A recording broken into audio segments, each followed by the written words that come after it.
سلام دوستان، خوش اومدین به اولین ویدیو کانال من. امروز میخوایم نحوه نصب پایتون و یه ادیتور خوب رو یاد بگیریم. اول از همه میخوام توضیح بدم که کانالمون محورش چیه. من قرار در این کانال آموزش های مختلف زبان برنامه نویسی پایتون رو بهتون یاد بدم که در ویدیوهای آینده مشاهده خواهید کرد.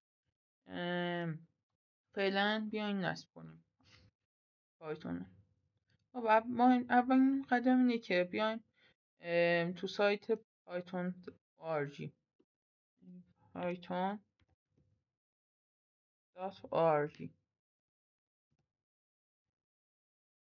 حالا کیبوردم رو فارسی بود ولی میاد به هر حال.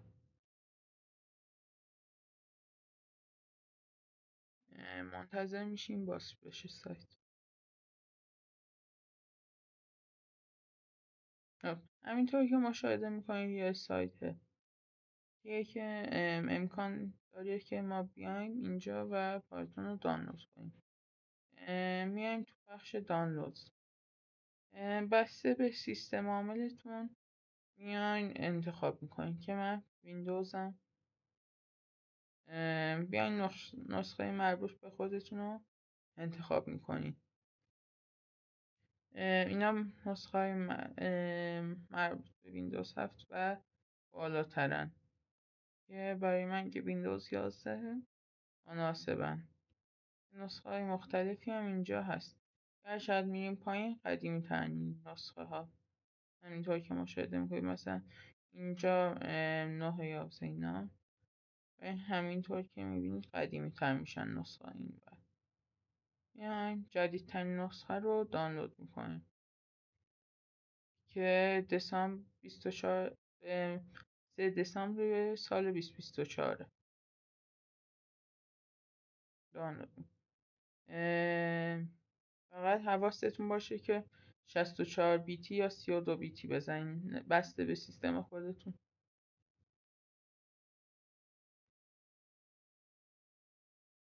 منتظر میشیم نصب بشه. من اینجا ویدیو رو کات میکنم. خب دوستان، پایتون دانلود شد.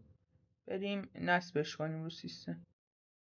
میایم اینجا پایتون رو انتخاب میکنیم. چون که من خودم پایتون رو دارم احتمالا نتونم کامل اومد. خب میگه آپگرید کن دیگه تو، چون که من قبلا نصب دارم پایتون رو. شما هم قرار صفحه اینستالش بیاد براتون. آپگرید راحتی نصب میشه رو سیستمتون. اگه از قبل دارین آپدیت میشه.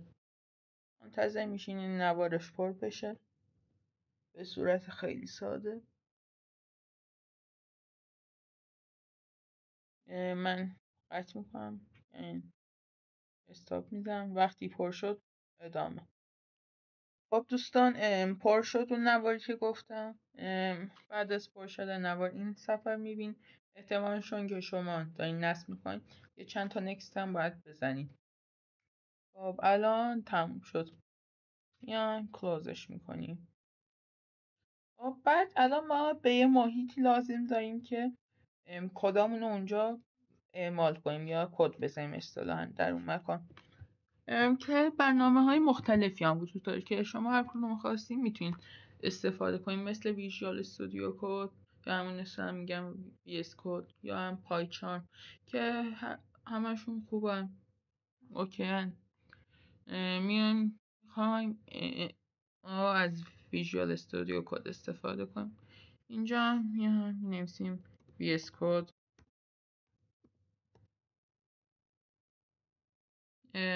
سایت های مختلفی هم دارنش، میتونین از هر سایتی که خواستین دانلودش کنین. بهترین سایت خودشه که معتبرم هست. صاف 98 هم خوبه. حالا یکی از این سایت ها بیاین دانلود کنین. اوکی. ویژوال استودیو کد یه مزیت دیگه هم اینه که از چندین زبان پشتیبانی میکنه که این خوبه. قشنگ یه دو ادیتور میزنین، هر زبانی که خواستین کد میزنین باش. حالا چون که من از قبل دارم میریم مرحله بعدی، یعنی کار با وی اس کد. من اینجا وی اس کد رو باز میکنم. وی اس کد.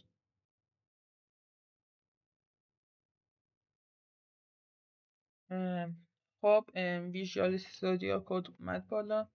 اینجا یه محیط خیلی ساده و شیک و راحت داریم.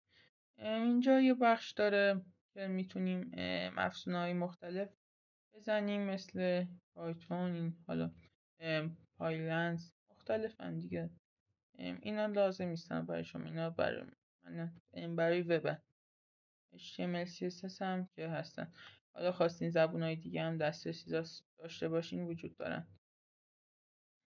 خب پایلنس رو اینو بزنیم.